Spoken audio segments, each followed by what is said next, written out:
창세기 31장 이제 마지막 구절입니다. 43절에서 55절. 지금까지 그렇게 지금 야곱과 라반이 서로 속이고 속고 막 그랬죠. 그리고 갈등을 20년 동안 하면서 살았죠. 20년 동안. 그리고 드디어 이제 야곱이 고향 땅을 향해서 가는 도중에 라반이 쫓아왔습니다. 지금 그렇게 서로 미워하고 의심하고 갈등하고 막 틈만 나면 상대방 뒤통수 치는 일이 있었죠. 우리 삶 가운데도 이런 일이 있습니다. 직장 생활하면서 또 사회생활하면서 막 이런 일들이 많아요. 굉장히. 그러면서 서로 막 자기가 피해자라고 생각해요. 다 자기가 피해자라고 생각하죠. 야곱과 라반도 계속 그런 관계를 살아왔습니다. 겉보기에만 장인, 사위 뭐 그렇게 살았는데 20년 동안 서로 믿지 않는 서로가 서로를 힘들게 하는 그런 관계로 지금 살아왔습니다. 그래서 여기서 지금 원인 제공을 한 사람이 장인 라반이었어요. 라반이 먼저 막 이렇게 처음부터 속였어요. 처음부터. 하지만 옛날에 야곱도 20년 전에 자기가 자기 고향에서 자기 형 에서를 지금 자기 형 에서도 속였고 자기 아버지 이삭에게도 사기를 쳤습니다. 그건 이제 장자의 축복을 받기 위해서 이제 사기를 쳤죠. 야곱이. 그 야곱이 자기가 힘이 약하니까 속였겠죠. 속이는 사람들은 뭔가 힘이 약하거나 자기가 뭔가 뭐라 그럴까 좀 부족하니까 속이겠죠. 그 약한 힘을 잔머리를 굴려서 막 커버하려고 하다 보니까 이렇게 된 거죠. 그 형 에서의 분노를 피해서 지금 이 먼 하란 땅까지 지금 와가지고 살게 되었는데 라반이 자기를 속이고 힘들게 하니까 야곱도 라반 몰래 이제 얼룩무늬 새끼들을 이제 기적같이 많이 번식시키는 방법으로 자기 재산을 늘려가고 또 하나님이 도와주시기도 하고 해서 이제 재산이 많이 늘어났습니다. 그리고 이제 야곱이 점점 부자가 되니까 라반과 이제 그의 식구들, 라반의 가족들, 라반의 아들들 막 이런 사람들이 막 야곱의 그 능력을 질투하고 막 시기하기 시작했습니다. 그래서 야곱은 자기를 보는 장인 라반과 그 아들들 그 눈빛을 견딜 수가 없었죠. 그리고 계속 시기 질투하고 이상하게 사람들은 누가 잘 되면은 막 시기 질투를 하는 것 같아요. 이렇게 함께 이렇게 도와주고 함께 사는 게 아니라 막 시기질투를 하는 것 같아요. 그래서 이 처가살이를 정리하고 또 하나님께서 또 말씀도 하셨고 이제 그만 가라고. 그래서 이제 밤중에 모든 재산을 챙겨서 야방도 줄 결심을 합니다. 그렇게 해서 지금 치밀하게 계획하고 도망가서 도착한 곳이 지금 길르앗 산까지. 저번 주까지 봤던 게 이거였죠. 길르앗 산까지 지금 쫓아왔어요. 근데 라반의 이 분노에 꽉 찬 지금 마음으로 지금 라반이 쫓아왔는데 야곱을 만나기 바로 전날 또 하나님이 라반에게 나타나셨죠. 그러면서 너 야곱 건드리면 죽는다 이렇게 직접 나타나셨어요. 이 라반을 하나님을 믿는 자가 아닌데 하나님께서 직접 나타나셨어요.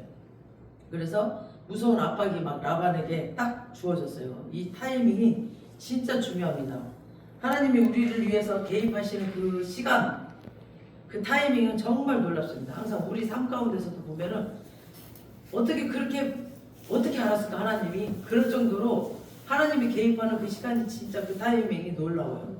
라반이 야곱을 따라잡기 바로 전에 이미 하나님이 라반을 막으셔서 야곱을 지켜주셨습니다. 바로 직전이었어요. 바로 전날 바로 직전. 하나님이 만약에 그 라반을 만나주지 않았다면 라반이 그때 야곱 만나가지고 아마 난리가 났을 거예요. 그날 저녁에. 그래서 라반과 야곱이 만났을 때 비극은 일어나지 않았어요. 그때 막 이 라반이 자기 형제들 종들 다 데리고 갔으니까 막 싸움이 일어나고 난리가 났겠죠. 근데 그런 비극이 일어나지 않았습니다. 하나님이 막으셨기 때문에.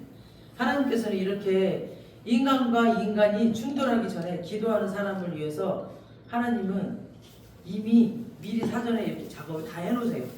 아까도 오전에도 얘기했지만 영적인 세계가 있기 때문에 영의 세계에서 하나님께서 미리 다 일을 해놓으십니다. 아까 다니엘 얘기했지만 다니엘이 사자굴에 던져지기 전에 이미 하나님이 그 사자들의 입을 막아놓으셨어요. 보이진 않지만 영적으로 막아놓으신 거죠.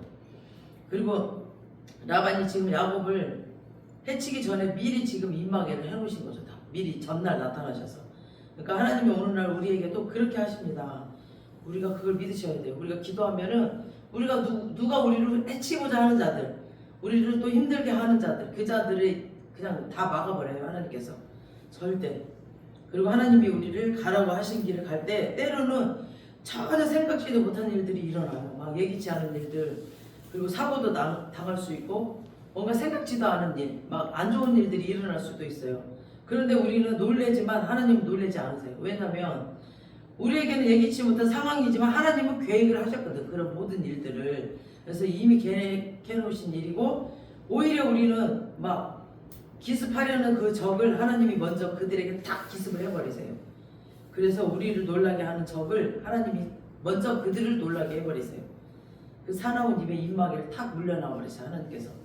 그러니까 그들이 우리를 만나도 결코 해치지 못하도록 하나님께서 일을 해놓으십니다. 그래서 우리는 내가 부족한 게 너무 많아서 내가 나를 지키지 못합니다. 내가 나를 절대 못 지켜요. 그래서 마귀가 작심하고 나를 공격하려고 되면은 언제 어디서 무너질지 모르는데, 우리 하나님께서 그런 복잡한 것들, 적의 모든 공격의 루트를 다 알고 계세요. 하나님은 영적으로 다 알고 계세요. 그래서 미리 차단하고 다 하나님께서 다 일을 막아 놓으십니다. 그러므로 제일 현명한 것은 하나님을 잘 붙드는 겁니다. 오늘 오전 말씀이랑 똑같아요. 하나님을 잘 붙들고 하나님께 문을 매달려야 돼요. 그랬잖아요. 하나님, 오직 하나님을 앙망하는 자, 하나님을 앙망하라는 거죠. 하나님만 잘 붙잡으면 복잡한 인생, 그런 방어들을 하나님께서 우리를 위해서 다 해주십니다. 그래서 우리가 인간관계를 정말 아무리 잘해도 진짜 사람한테 우리는 배신당해요. 그 배신당하는 것도 하루아침이에요. 정말 믿었던 사람한테 배신당하거든요. 그거는 막을 수가 없어. 인간의 일이기 때문에. 그래서 제일 믿었던 사람한테 뒤통수 맞거든요. 정말 놀라워요. 근데 라반이 또 특별히 화가 난 게 뭐였냐면은, 자기가 가장 아끼던 그 뭐였죠? 드라빔. 자기가 끔찍이 섬기는 그 우상. 그것이 없어져 버렸어. 그래서 더 화가 났던 거죠. 그 당시 드라빔 우상은 굉장히 자기들에게 중요한 거였어요. 그 라반과 그 가족에게, 또 그 지방 사람들에게는 자기 가문의 생사옥을 그 드라빔이 결정한다고 생각하고 있었고, 또 재물과 축복을 그 드라빔이 갖다 준다고 생각했어요. 참 바보야. 바본데 그 사람들은 그렇게 믿고 살았기 때문에 어쩔 수가 없어요. 그래서 더 화가 났던 거죠. 그게 없어져 버리니까, 자기가 믿고 있는, 막 그렇게 목숨처럼 믿고 있는 게 없어져 버리니까 화가 난 거죠. 근데 이 드라빔을 훔친 게 믿는 도끼에 발등 지킨다고 지금 자기 딸 라헬이 훔쳐갔잖아요. 교묘한 방법으로 아버지를 또 속여버렸어요, 이 라헬이. 그래서 딱 앉아있으면서 나 생리하는 중이라고 못 일어난다고 이렇게. 그래서 야곱의 장막을 다 뒤졌어요. 그래도 나오지 않았어요, 다. 그러니까 라반이 민망해져 버렸죠. 자기가 큰 소리 치고 누가 왜 훔쳐갔냐고. 그런데 아무리 다 뒤져도 그 드라빔이 나오지 않으니까 너무 민망하죠. 이때 야곱이 잘 됐다 싶어가지고 이제 막 그 마음속에 있던 그 불만을 그냥 다다다다다 쏘는 거예요. 라반한테 막 나다다다다 쏟아놓아요. 20년 동안의 그 서러움이니까 얼마나 폭발을 했겠어요. 그래서 야곱의 말을 다 들은 라반이 아무리 매정하다지만 야곱에게 미안한 마음이 들었다 봅니다. 그래서 어차피 야곱이랑 또 헤어져야 되고, 어차피 여기까지 왔으니까, 그리고 야곱은 또 하나님이 가라고 했으니까 가야 될 거고, 헤어져야 되니까, 또 하나님이 야곱을 보호하고 계신다는 것도 이 라반은 또 알고 있잖아요. 그래서 야곱을 건드릴 수도 없고, 드라빔을 또 못 찾았으니까 야곱을 또 징벌할 또 명분도 없고, 그러니까 이제는 사랑하는 두 딸과 손자들도 다시는 못 볼 것 같고, 그러니 이렇게 이제 마음 상한 상태로 헤어지는 것도 그렇잖아요. 자기 딸이잖아. 또 자기 손자고. 그래서 라반은 야곱과 화해하기를 결정을 합니다. 43장을 한번 다시 보겠습니다. 그래서 라반이 야곱에게 대답하여 이르되, 딸들은 내 딸이요, 자식들은 내 자식이요, 양떼는 내 양이요, 내가 보는 것은 다 내 것이라. 내가 오늘 내 딸들과 그들이 낳은 자식들에게 무엇을 하겠느냐. 그러니까 사람이 화가 나면은 이성을 잃어버려요. 그래서 상황 판단을 제대로 못하죠. 화가 나면 막. 그래서 아무 말이나 막 해버려 막. 그래서 마귀에게 휘둘려서 나중에는 막 후회할 일을 하게 돼요. 그래서 이게 화가 날수록 집착해야 돼. 무슨 말 자기가 해놓고도 무슨 말 할지도 몰라. 그런데 라반이 정신을 차리고 현실로 돌아오니까 정말 야곱을 적대시해야 될 상대가 아닌 걸 이제 알게 되었죠. 그래서 야곱은 자기 조카이자 사위입니다. 그리고 그의 아내들은 자기 딸들이야. 그리고 그의 자식들은 자기 손자들이거든요. 그래서 이 사실이 이제야 절실하게 이제 눈에 들어온 거예요. 그때서야 정신을 차리고 보니까. 지금 우리도 우리 삶 가운데 지금 갈등을 겪고 있는 사람들이 혹시 있으면은 다시 한번 영의 눈으로 한번 그 사람을 바라보세요. 아주 작은 어떤 오해로 인해서 마귀가 크게 확대를 시켜버려요. 조그만 오해로 인해서. 그래서 사랑하는 가족들 간에 막 이성을 잃게 만들어요. 그래서 이제 육의 눈을 버리고 영의 눈으로 이렇게 바라보면 보여요. 그게. 그래서 우리가 싸우고 있는 대상이 우리 가족이나 친구나 믿음의 형제자매들이에요. 보면. 그 어쩌다 보니까 서로 싸우고 오해하고 그런 관계가 되어버렸어요. 작은 오해를 사탄이 너무 많이 부추겨버려. 이 사탄은 분열하고 이렇게 다 막 흩어놓고 막 사탄은 무조건 그 일을 하러 다니거든요. 사실은 우리가 서로 사랑하고 섬겨야 될 대상인데 마귀가 갈라놔 버렸습니다. 그래서 지금 여기까지는 좋았는데 라반의 다음 말 좀 억지가 있어. 억지가. 양떼는 다 내 양떼요. 그러니까 네가 보는 것은 다 내 것이다. 그러니까 라반은 야곱의 양떼와 양이 자기 것이라고 지금 말하고 있습니다. 이건 완전 억지죠. 그 말은 오늘의 네가 있게 된 것은 다 내가 키워줬기 때문이다라는 뜻이잖아요. 지금 이게. 그런데 이 말은 사실인 것 같지만 아니잖아요. 야곱이 20년 동안 정말 정당하게 일한 품삯입니다. 이거 일한 그 임금이잖아요. 사실은 라반이 야곱을 키워준 게 아니라 라반이 야곱을 이용해서 부자가 된 거잖아요. 야곱을 이용해가지고 일을 잘하니까 이 사실을 천하가 다 알아. 그 동네 그 하난 지역에 다 알거든요. 이런 과정에서 품삯을 계속 깎으려고 막 속이고 막 그랬잖아요. 이 라반이. 그랬지만 하나님의 기적 같은 개입으로 인하여서 라반이 준 품삯보다 더 큰 부자가 될 수 있게 만드셨어. 하나님이. 아무리 사람 머리를 굴린다 해도 하나님은 못 따라해요. 그래서 그런데도 라반은 자기가 인심 쓰듯이 자기 재산을 후하게 나눠준 것처럼 지금 말을 하고 있죠. 43절에. 그래서 야곱은 속으로 기가 막혔지만 기가 막히죠. 근데 여기서 더 이상 말하지 않았습니다. 그냥 화목하려면은 그 말꼬리를 잡지 말고 그냥 웬만하면 억울해도 그냥 넘어갑니다. 그냥 참는 거예요. 야, 네 똥 묻다 그러고 그냥 말아야 돼. 어차피 결론은 야곱이 그냥 승리이기 때문에요. 그 사람이 이긴 게 아니라 그냥 내가 져주는 거고요. 하나님은 알고 계시니까. 우리 44절 보겠습니다. 시작. 이제 오라 나와 내가 언약을 맺고 그것으로 너와 나 사이의 증거를 삼은 것이라. 그러니까 옛날 그 고대에서는 그 화평 언약을 이렇게 공식적으로 맺을 때 그 맺기 위해서는 이렇게 돌기둥을 만들고 음식을 나누면서 그 계약을 이렇게 축복하는 관습이 있어요. 그래서 이제 돌기둥을 만들어요. 우리 44, 45, 46절 보겠습니다. 시작. 이에 야곱이 돌을 가져다가 기둥으로 세우고 그 형제들에게 돌을 모으라 하니 그들이 돌을 가져다가 무더기를 이루매 무리가 거기 무더기 곁에서 먹고. 그러니까 야곱이 이제 화해할 마음이 없었다면 이제 시간이 많이 끌었을 텐데 그 라반의 말이 떨어지자마자 바로 돌기둥을 만들어요. 그러니까 야곱도 라반과 화해하고 싶은 마음이 있었다는 거죠. 바로 라반의 말이 떨어지자마자 하니까. 그러니까 이 화해의 돌기둥은 두 사람 모두에게 좋은 일이에요. 두 사람 모두에게. 그래서 라반은 화해를 함으로써 그 최소한의 체면과 자존심을 유지할 수 있었죠. 라반이. 그리고 야곱도 자신이 라반한테 이제 말도 없이 야반도주 하다가 잡힌 것이나 마찬가지잖아요. 근데 좀 민망하잖아. 아무리 자기가 이제 자기 거 가져가고 챙겨갖고 간다 하지만 그래도 그냥 인사를 해야 되는데 그냥 나와버렸잖아요. 그래서 이제 정식으로 화해하게 되니까 당당하게 고향으로 잘 갈 명분이 생겼습니다. 그러므로 화해는 어렵긴 해도 화해하기는 좀 껄끄럽고 어려워요. 근데 모두에게 유익한 겁니다. 그러므로 우리는 항상 사람들과 더불어 화해해서 화목해야 됩니다. 그래서 어떤 사람들을 보면은 사사건건 싸우고 부딪히고 막 그래요. 어디를 가든지 막 관계를 힘들게 하면서 사는 사람들이 있어요. 어디를 가든지 자기가 사는 그곳에서 화평케 하는 자가 되어야 됩니다. 우리는 서로 미워하고 견제하며 살기에는 너무 영적으로 부담이 커집니다. 라반과 야곱은 화목케 하는 의식으로 돌기둥을 이제 세웠어요. 이것이 야곱 인생의 이제 두 번째 세우는 돌기둥이었죠. 20년 전에 언제 또 세웠죠. 20년 전에 그 자기 고향에서 지금 떠나올 때 그 베델에서 하나님을 만났잖아요. 그때 하나님께 감사드리는 돌기둥을 또 세웠죠. 하나님과의 언약. 그래서 그때 세운 돌기둥은 하나님과 화목하기 위한 돌기둥이었어요. 근데 이번에는 돌기둥 세운 게 인간과의 관계. 하나님과 함께 인간관계. 이게 바로 십자가잖아요. 그러니까 인간관계 라반의 화해 언약을 세우는 그러니까 수평적인 돌기둥이었죠. 그러니까 우리에게는 항상 두 개의 돌기둥이 필요합니다. 하나님과의 화목하는 수직적인 것, 그 다음에 돌기둥과 사람 사이에 이어주는 것, 수평적인 돌기둥. 그래서 이게 십자가, 이 돌기둥. 그러니까 하나님 사랑, 이웃 사랑, 이게 그 뜻이에요. 이게 십자가를 말하는 거죠. 그래서 서로 깊은 연관이 있습니다. 우리가 하나님과 화목할 때 사람과도 화목할 수 있습니다.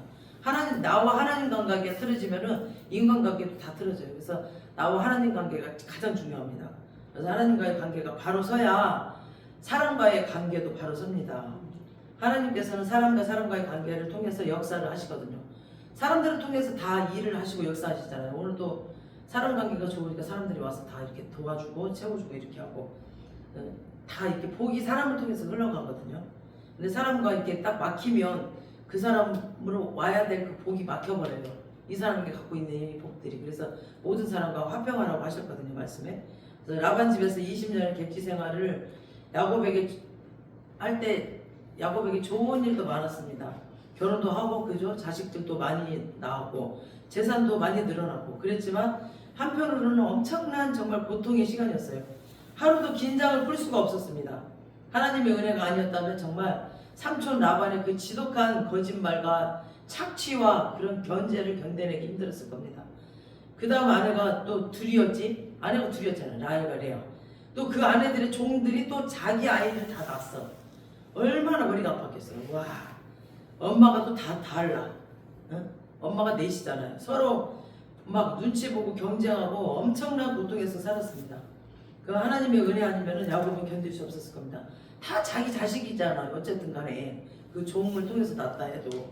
그런데 진짜 하나님의 은혜는 그 험난한 20년 세월 동안 야곱의 인격이 다듬어졌어요. 그 험난한 세월을 통해서. 그러니까 하나님은 야곱을 선택하시고 그를 사랑하셨습니다. 지금 우리도 한번 하나님 나를 선택하시고 따라해보세요. 하나님 나를 선택하시고 나를 사랑하셨습니다. 아멘. 그리고 그를 축복의 통로로 세우기 위해서 이런 연단이 필요했던 겁니다. 그래서 야곱의 20년 축복과 연단이 서로 엉켜있는 시간이었어요.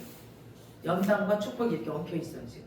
그래서 우리도 마찬가지예요. 그냥 연단만 있는 게 아니라 막 또 축복만 쏟아지는 게 아니라, 왜냐하면 한쪽만 있으면 교만해져. 축복만 있으면 교만해져 버려요 사람이. 근데 또 너무 힘들어서 또 힘들잖아요. 연단만 있잖아. 그럼 사람이 절망에 빠져버려요. 그죠? 근데 주님이 연단 속에 축복을 주셔요. 그 연단 속에서도 막 축복을 주셔요. 그래서 우리의 인격과 신앙이 이런 상황 속에서 다듬어집니다. 그래서 하나님은 특히 사람들과 부딪히게 하셔서 다듬어 가시는 것 같습니다. 철은 철과 부딪히게 해서 철을 날카롭게 하듯이 사람은 사람과 부딪혀서 연단하십니다. 그래서 이런 어려움과 갈등 가운데 나의 지혜, 나의 노력, 나의 경험이 아니라 우리가 하나님 앞에 엎드리면서 조금씩 예수님 닮은 사람으로 빚어져 가는 거죠. 환경이 변하기 전에 내 안에 그 옛사람이 변화가 되고 내 안에 죄가 다 드러나서 회개하고 나의 잘남을 다 깨뜨리는 것까지 가야 됩니다. 내 안에 있는 모든 못난 것들, 잘못된 것들 다 깨뜨려야 돼요. 다 완전히 깨뜨려 버려야 돼요. 그래서 마음의 문을 활짝 열고 성령님께서 이런 일을 우리 모두에게 해주시기를 기대하고 기도하시기 바랍니다. 그래서 이렇게 하나님께 합당하지 않는 것들을 하나님 깨뜨려 주세요. 다 버려주세요. 내 힘으로 안 되니까 하나님께 기도를 하시면서, 그러면 20년 동안의 그 엄청난 갈등이 한순간에 팍 해결이 되는 역사가 일어날 겁니다. 그래서 이를 위해서는 우리 스스로가 자기를 돌아보고 성령의 음성을 듣고 자기 안에 있는 추한 모습을 회개하는 결단이 필요합니다. 회개를 해야 돼. 회개는 그냥 말로만 잘못했습니다가 아니라 그 행동을 다시는 안 하는 거죠. 그 말을 다시는 안 하는 거. 그러면 이제 하나님께서 우리에게 오랜 세월 동안 쌓여있던 모든 문제를 순식간에 해결해 주십니다. 이 모든 예수 이름으로 묶인 것들이 끊어지는 역사가 일어날지어다. 아멘. 그래서 우리 안에 있는 그 나쁜 것들, 묵은 것들, 더러운 것들이 다 끊어지는 역사가 일어나길 주님의 이름으로 축원합니다. 아멘. 살아계신 주님을 찬양합니다.